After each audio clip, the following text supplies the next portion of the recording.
Spring Boot Controller Layer Annotations Explained, Part 1. Imagine you open a Spring Boot project for the first time.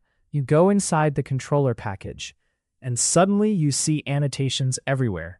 At controller, at REST controller, at request mapping, at get mapping, at post mapping.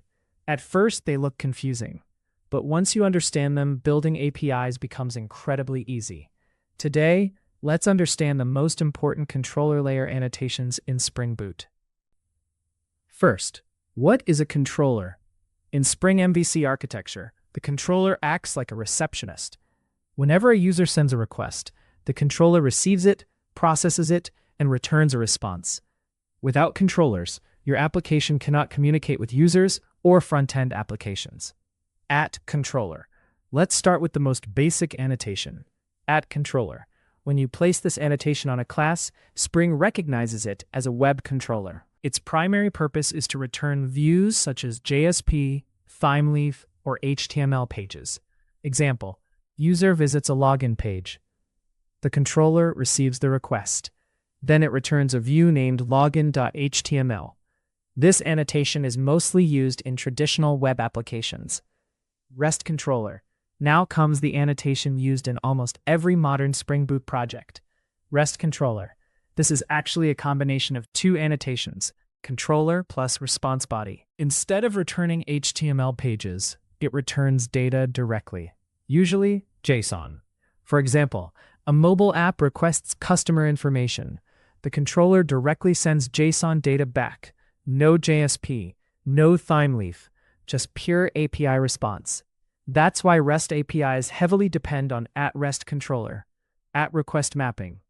Now imagine your application has hundreds of URLs. How does Spring know which method should handle which URL? That's where at-request mapping comes in. It maps incoming requests to controller methods. For example, users, products, orders. Each URL can be mapped using at-request mapping.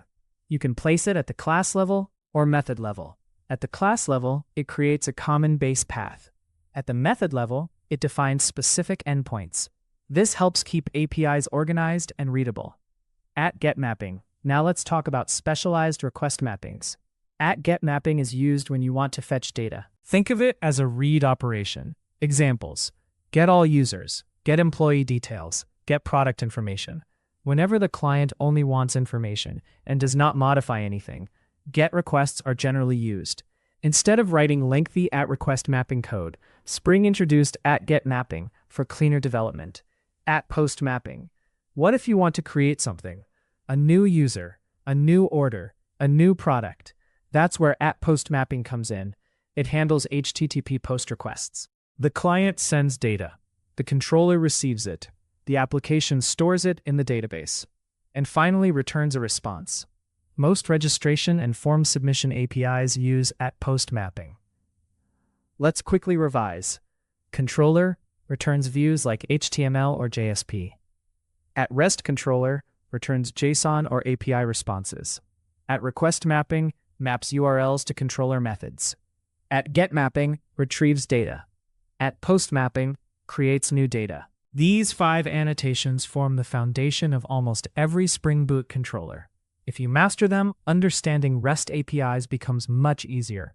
In the next part, we'll explore annotations like at-put mapping, at-delete mapping, at-path variable, and at-request param, which are used in real-world enterprise applications every single day.